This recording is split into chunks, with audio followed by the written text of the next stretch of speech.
Gita chapter 11 verse 12। Virat रूप के बारे में बोल रहे हैं संजय। विराट रूप परमात्मा का सगुण साकार रूप है जो माया के भीतर सबसे भव्य अभिव्यक्ति है। तो इसका क्या उद्देश्य है? अर्जुन और हम सबके अहंकार को तोड़ना है। यह दिखाना है कि जिसे हम मैं और मेरा कहते हैं वह उस विराट चेतना का एक कण मात्र भी नहीं है। यह रूप दिखाता है कर्ता कर्म और क्रिया सब उसी एक में समाहित है। हल्की यह रूप खुद एक दिव्य कल्पना है, पर वह हमारे मन की सीमित कल्पनाओं से हमें निकालकर असीम की ओर ले जाने का एक जरिया है। तो कोई विराट रूप में कृष्ण वो नहीं, कोई देह वाले कृष्ण नहीं है कि दिखा रहे हैं विराट रूप।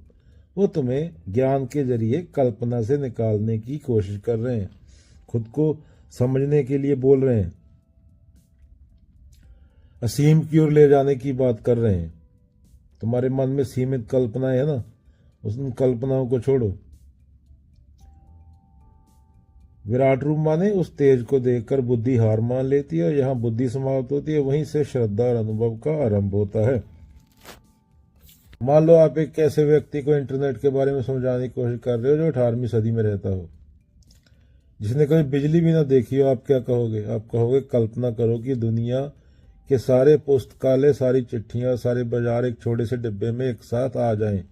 यह सुनकर वह व्यक्ति आश्चर्यचकित तो होगा, लेकिन क्या वह सच में इंटरनेट को समझ पाएगा? नहीं।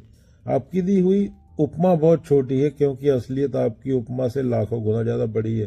अभी 18वीं सदी में तो फोन ले जा, फोन में बोल AI हर सवाल का जवाब देती है, तो तेरे को पत्थर मारेंगे 18वीं सदी के लोग। तू 100 साल पहले एक ड्रामा करके देख ले, भगत सिंह को जाके बोल दे कि भाई फ्यूचर में पानी, फ्रेश पानी $1 बिलियन की इंडस्ट्री होगा, इतना बड़ा बिजनेस होगा।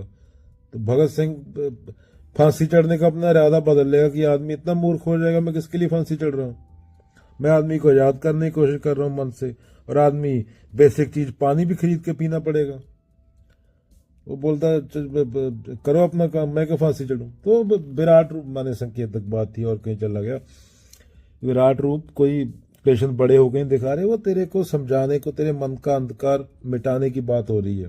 मन जो भी बोलता है, तू जहां भी तेरे अंधकार है, जो तू अपना पूरा विचार लेके चलता है, कपोल कल्पना लेके चलता है, नामों में क्या रखा, बातों में क्या रखा गया, पर बातों के बिना कुछ बोलने के लिए है भी नहीं। बात तो सिर्फ बात होती है, बात से सत्य थोड़ी बताया जाता है। तो 18वीं सदी के आदमी को तो इंटरनेट और ये समझाने चले, वो तेरे को पागल समझेगा।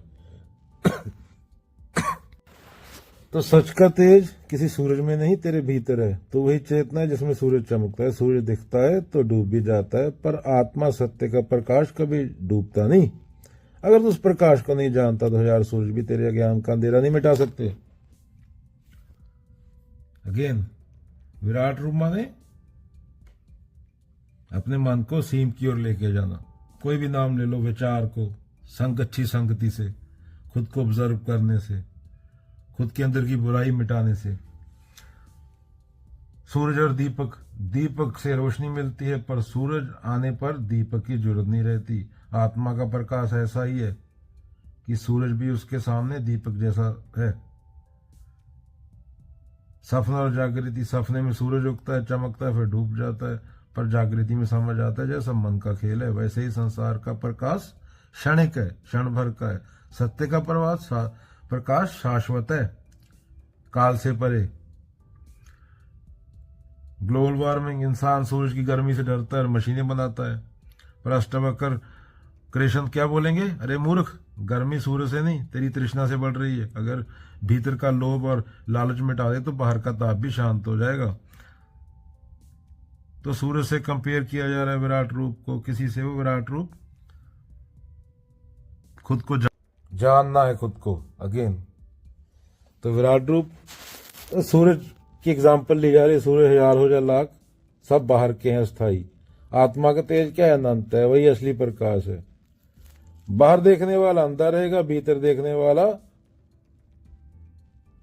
सूरज का भी स्रोत देख लेगा। अगेन, विराट रूप कोई देह वाला नहीं कि इतने बड़े लंबाई चौड़ाई, वो तेरे अंदर की बात है।